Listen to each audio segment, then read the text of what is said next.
जय हिंद जय भारत दोस्तों। आज इस अगली सीरीज़ में मध्य प्रदेश पुलिस, अग्निवीर, आर्मी सभी एग्ज़ामों के लिए बहुत इम्पोर्टेंट जीके की ये क्लास रहेगी। आप इसको पूरी तरह ध्यानपूर्वक देखिए। तो देखते हैं आज का पहला प्रश्न, भारत में शून्य का आविष्कार किसने किया था।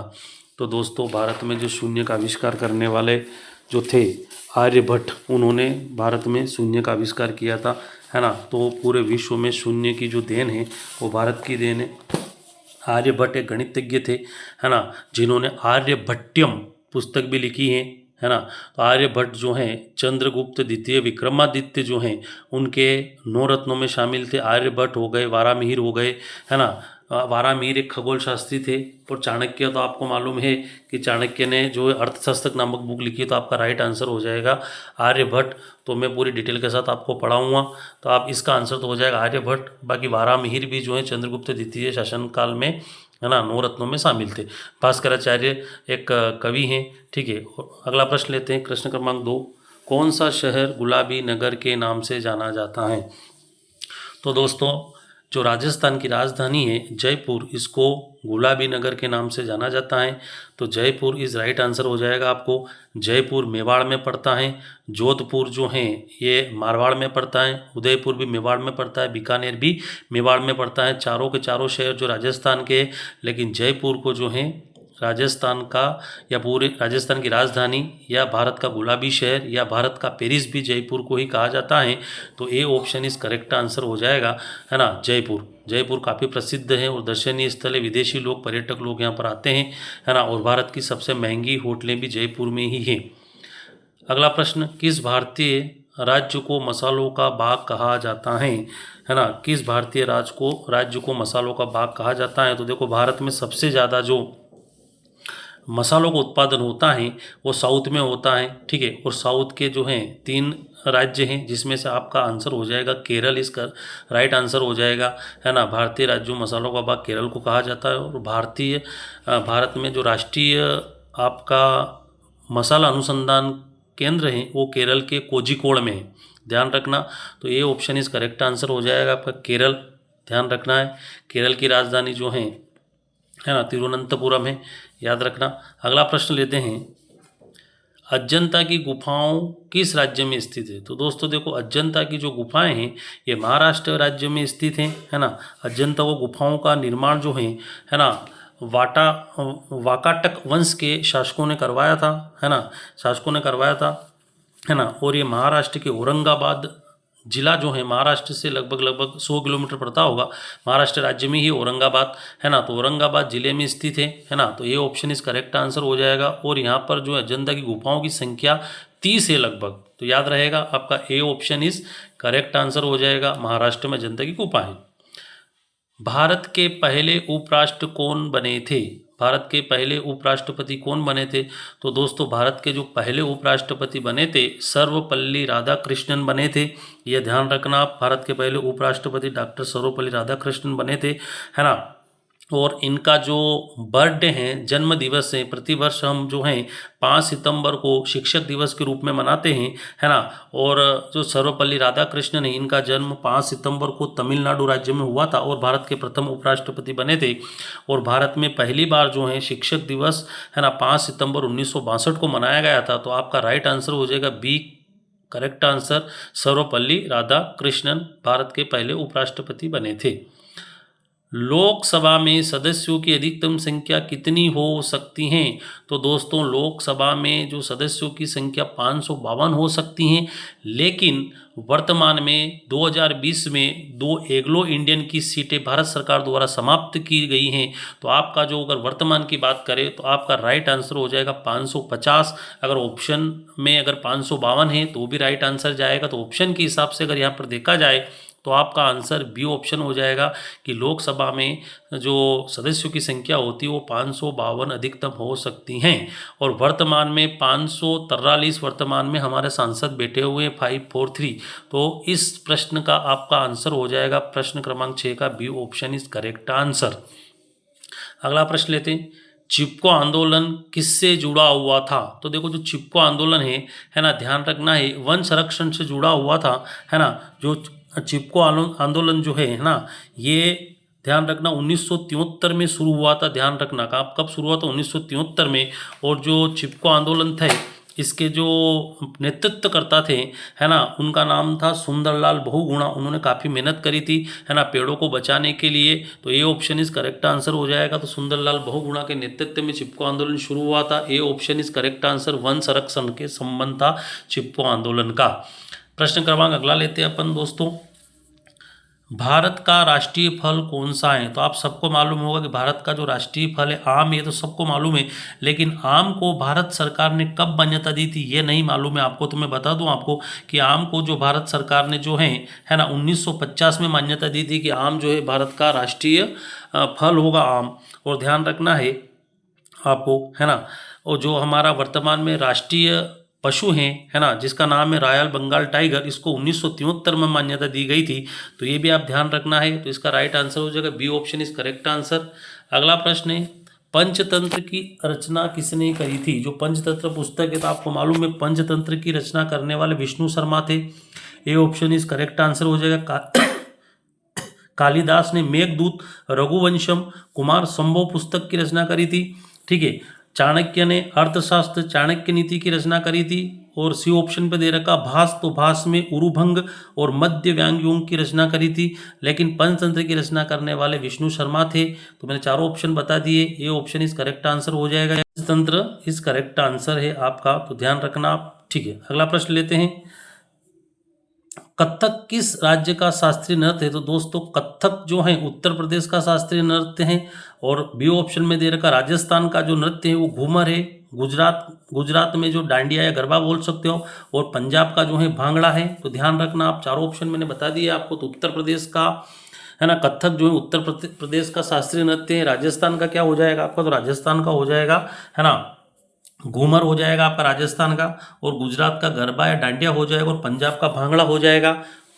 तो प्रश्न क्रमांक 10 का जो आंसर हो जाएगा उत्तर प्रदेश इस करेक्ट आंसर। उत्तर प्रदेश की राजधानी लखनऊ है। लखनऊ गोमती नदी के किनारे है।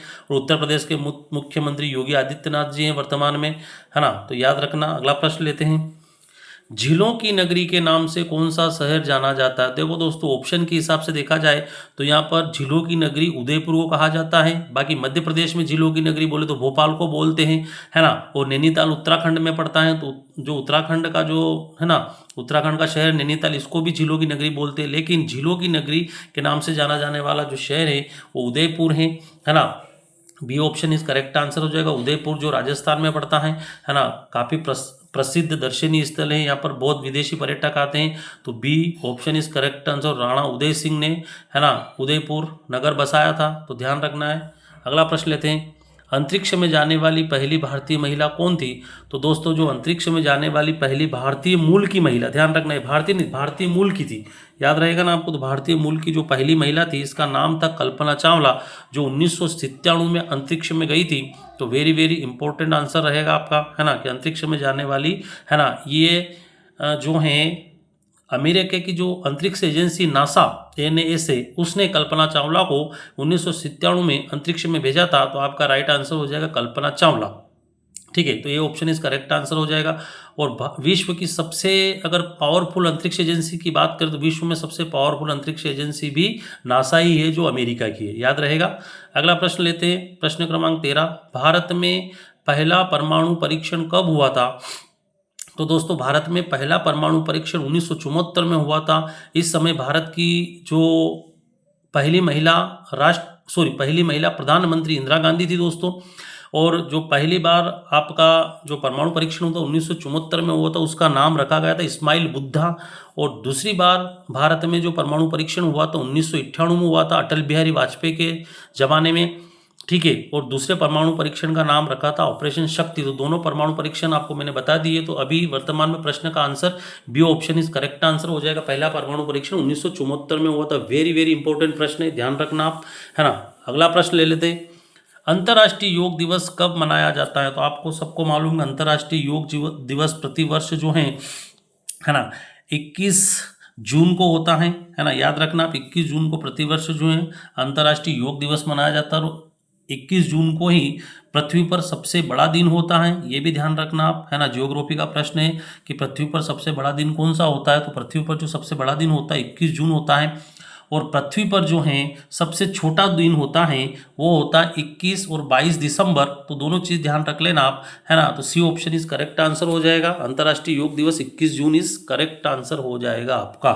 प्रश्न क्रमांक अगला, किस उपकरण से भूकंप की तीव्रता मापी जाती है? तो देखो, भूकंप की तीव्रता मापने के लिए, है ना, हम हमेशा सिस्मोग्राफ का प्रयोग करते हैं। C option is correct answer हो जाएगा। बाकी ए ऑप्शन पर दे रखा बैरोमीटर, तो बैरोमीटर से हम वायु दाब मापते हैं, है ना। और देखो हाइग्रोमीटर दे रखा, तो हाइग्रोमीटर से हम जो है वायु में जो मॉइस्चराइजर होते हैं, जो नमी होती है वो मापते हैं, और थर्मामीटर से तापमान मापते हैं। तो चारों का आंसर मैंने आपको बता दिया, लेकिन प्रश्न क्रमांक 15 का आंसर आपका राइट हो जाएगा सिस्मोग्राफ। बाकी चारों मैंने बता दिए। तो वेरी वेरी इंपॉर्टेंट प्रश्न है, कितनी बार एग्जाम में पूछा गया है, तो आप चारों याद रखना। प्रश्न क्रमांक अगला लेते हैं, दुनिया का सबसे ऊंचा जलप्रपात कौन सा है? दोस्तों वेरी वेरी आईएमपी प्रश्न है कि दुनिया का सबसे, है ना, तो ध्यान रखना है सबसे ऊंचा जलप्रपात जो है ना, उस एंजिल जलप्रपात ध्यान रखना है ना। एंजिल जलप्रपात विश्व का सबसे ऊंचा जलप्रपात है, जो वेनेजुएला देश में पड़ता है। कौन से देश में? वेनेजुएला देश में पड़ता है, जिसकी ऊंचाई है 1283 मीटर। ये विश्व का सबसे ऊंचा जलप्रपात है, और ये वेनेजुएला देश में पड़ता है, बोलीवर राज्य में पड़ता है ना। तो आपका राइट आंसर हो जाएगा एंजल जलप्रपात, राइट आंसर हो, जिसकी ऊंचाई जो है 1283 मीटर ऊंचा, जो विश्व का सबसे ऊंचा जलप्रपात है, या आप झरना बोल सकते हो। प्रश्न क्रमांक अगला लेते हैं, भारत का राष्ट्रीय जलीय जीव कौन सा है? दोस्तों तो सबको मालूम होगा कि भारत का जो राष्ट्रीय जलीय जीव है दोस्तों, वो डॉल्फिन है ना। डॉल्फिन को जो है भारत सरकार द्वारा 5 अक्टूबर 2009 को, है ना, भारत का राष्ट्रीय जलीय जीव घोषित किया गया था। इस समय भारत के अंदर प्रधानमंत्री जो थे वो कांग्रेस के थे, डॉक्टर मनमोहन सिंह जी ने। और 5 अक्टूबर को हम राष्ट्रीय डॉल्फिन दिवस भी मनाते हैं। और हमारी गंगा नदी को हमने 2008 में जो है गंगा नदी को राष्ट्रीय नदी का दर्जा दिया था। तो ये भी आप एक्स्ट्रा फैक्ट याद रख लेना। बाकी आपका इसका आंसर ए ऑप्शन डॉल्फिन हो जाएगा।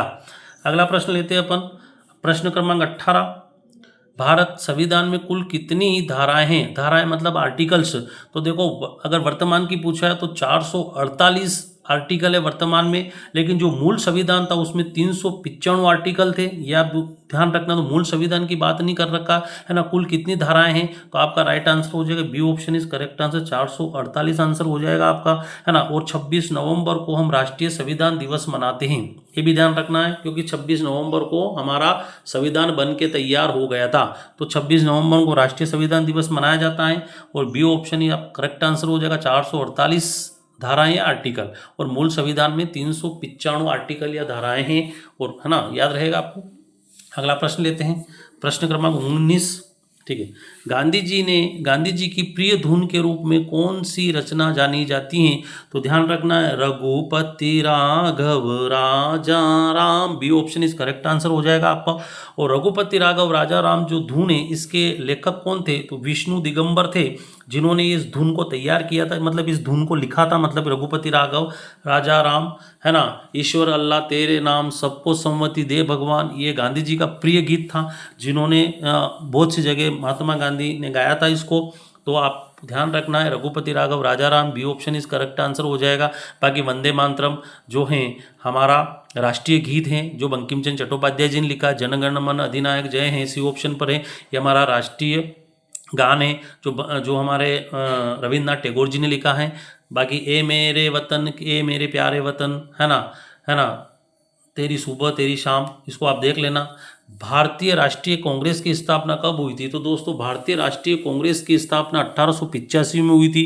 ये भी ध्यान रखना कि मुंबई में हुई थी। और कहाँ पर हुई थी? तो तेजपाल, है ना, कॉलेज है एक मुंबई में, तेजपाल विश्वविद्यालय, है ना, वहाँ पर हुई थी 1885 में कांग्रेस की स्थापना, है ना। और पहले इसके जो अध्यक्ष बने थे उनका नाम था व्योमेश चंद्र बनर्जी, है ना, जिसको हम WC बनर्जी भी बोलते हैं। तो 1885 करेक्ट आंसर, बी ऑप्शन हो जाएगा आपका।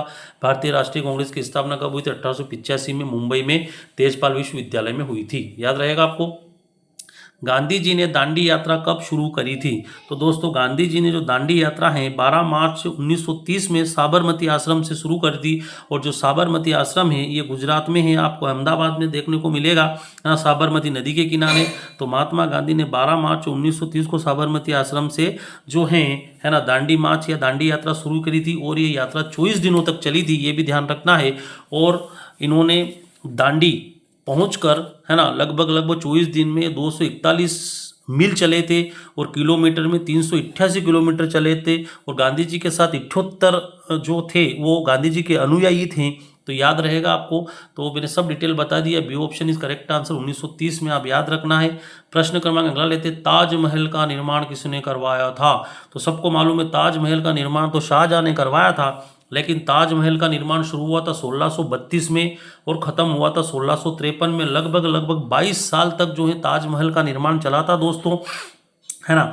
और लगभग इस ताजमहल के बनने में 20,000 श्रमिकों ने अपना योगदान दिया था, 20,000 लोगों ने काम किया था, कारीगरों ने काम किया था। और एक इम्पोर्टेंट प्रश्न बनता है कि ताजमहल का वास्तुकार कौन था? तो उस्ताद अहमद लाहौरी, ध्यान रखना, ये वास्तुकार थे, डिजाइनर थे, मतलब उस जमाने में इंजीनियर, इन्होंने डिजाइन बना के दी थी शाहजहां जी को, है ना, कि ताजमहल का निर्माण ऐसे करवाइए। तो मैंने सब डिटेल बता दी ताजमहल के बारे में। प्रश्न क्रमांक अगला लेते हैं, कौन सा पर्वत श्रृंखला भारत की छत कहलाती है? तो दोस्तों सबको मालूम है विश्व की सबसे ऊंची चोटी हिमालय की है ना। और हिमालय की जो सबसे ऊंची चोटी उसको माउंट एवरेस्ट बोलते हैं, जो नेपाल में है ना। और है ना नेपाल में माउंट एवरेस्ट को सागर माता के नाम से जानते हैं, है ना। और जिसकी ऊंचाई वर्तमान में 8,850 मीटर है ना, बुक्स में ध्यान रखना। और ये सबसे नया वलित पर्वत है जिसकी ऊंचाई दिन रोज बढ़ रही है, न कि कम हो रही है। तो आपका आंसर हो जाएगा हिमालय, ठीक है। हिमालय इज करेक्ट आंसर हो जाएगा। तो D option is correct answer आपका हो जाएगा, है ना। और हिमालय की जो सबसे ऊंची चोटी है नेपाल में, जिसको सागर माता के नाम से जानते हैं, बाकी विश्व में माउंट एवरेस्ट के नाम से जानते हैं। भारतीय संविधान के निर्माता कौन थे? तो दोस्तों ध्यान रखना, भारतीय संविधान के निर्माता पूछे सबको मालूम है डॉक्टर भीमराव अंबेडकर जी थे। लेकिन कभी पूछे कि भारतीय संविधान को मूल लिखित रूप से किसने लिखा था, तो ध्यान रखना है भारतीय संविधान को जो लिखने वाले व्यक्ति थे, है ना, उनका नाम क्या था? तो आपको मालूम होगा, है ना, कि उनका नाम जिन्होंने अपने हाथ से लिखा था तो प्रेम बिहारी नारायण रायजादा, जिन्होंने हिंदी और इंग्लिश दोनों भाषाओं में अपने हाथ से लिखा था और पर पेज पर उनका नाम लिखा था। और आखिरी पेज पे, है ना, प्रेम बिहारी नारायण रायजादा ने अपने दादाजी का नाम लिखा था। और 251 पेज वर्तमान जो मूल संविधान है, मूल संविधान की ध्यान रखना, उसमें 251 पन्ने हैं, है ना। अगला प्रश्न ले लेते हैं अपन, ठीक है। प्रश्न क्रमांक 25, रामायण के लेखक कौन है? तो ध्यान रखना है, सबको मालूम होगी कि रामायण के जो लेखक है वाल्मीकि जी ने रामायण लिखी थी, याद रहेगा, है ना। तुलसीदास जी ने रामचरितमानस लिखी थी, वेद व्यास जी ने महाभारत लिखा था। और कालिदास जी, है ना, कालिदास नाटककार थे। और कालिदास जी के बारे में आप जानते हो, जो उज्जैन के जो शासक थे चंद्रगुप्त द्वितीय विक्रमादित्य, उनके 9 रत्नों में कालिदास भी शामिल थे, है ना। और कालिदास समारोह भी उज्जैन में होता है, प्रसिद्ध है, ध्यान रखना आप। तो सब मैंने आपको बता दिए। रामायण के लेखक कौन थे? वाल्मीकि करेक्ट आंसर हो जाएगा। प्रश्न क्रमांक 27वां लेते हैं, संयुक्त राष्ट्र संघ की स्थापना कब हुई थी? तो देखो, संयुक्त राष्ट्र संघ जिसको यूएनओ कहा जाता है, यूनाइटेड नेशन ऑर्गेनाइजेशन, जिसको हिंदी में संयुक्त राष्ट्र संघ बोलते हैं अपन, इसकी स्थापना 1945 में हो गई थी। C option is correct answer हो जाएगा 1945 में, है ना। संयुक्त राष्ट्र संघ का मुख्यालय अमेरिका का शहर न्यूयॉर्क में, है ना। और संयुक्त राष्ट्र संघ के वर्तमान में जो महासचिव है एंटोनियो गुटेरस हैं, जो पुर्तगाल से हैं, ध्यान रखना आप, है ना। और प्रथम संयुक्त राष्ट्र संघ के प्रथम अध्यक्ष थे ट्रिवेली नार्वे थे, ये भी ध्यान रख लेना आप। तो C option is correct answer हो जाए। संयुक्त राष्ट्र संघ की स्थापना 1945 में हुई थी, तो C option is correct answer हो जाए। वेरी वेरी इंपॉर्टेंट प्रश्न है, कई एग्जामों में पूछा गया है। भारत में कुल कितने उच्च न्यायालय हैं, मतलब हाई कोर्ट्स कितने हैं? तो दोस्तों ध्यान रखना, भारत में कुल हाई कोर्ट्स की संख्या जो है वो वर्तमान में 25 हाई कोर्ट हैं, ध्यान रखना। और 25वां हाई कोर्ट है जो है वो अमरावती हाई कोर्ट है, जो आंध्र प्रदेश में है ना। वो 25वें नंबर का हाई कोर्ट है, जो 2019 में 1 जनवरी 2019 में बन के तैयार हो गया था, है ना। तो 25 हाई कोर्ट है। और भारत का पहला हाई कोर्ट में भी आपको बता देता हूँ कि भारत का जो पहला हाई कोर्ट है ना, उसको बोलते हैं कोलकाता हाई कोर्ट, जो 1 जुलाई 1862 में बन के तैयार हुआ था। तो मैंने पहला भी बता दिया, वर्तमान भी बता दिया।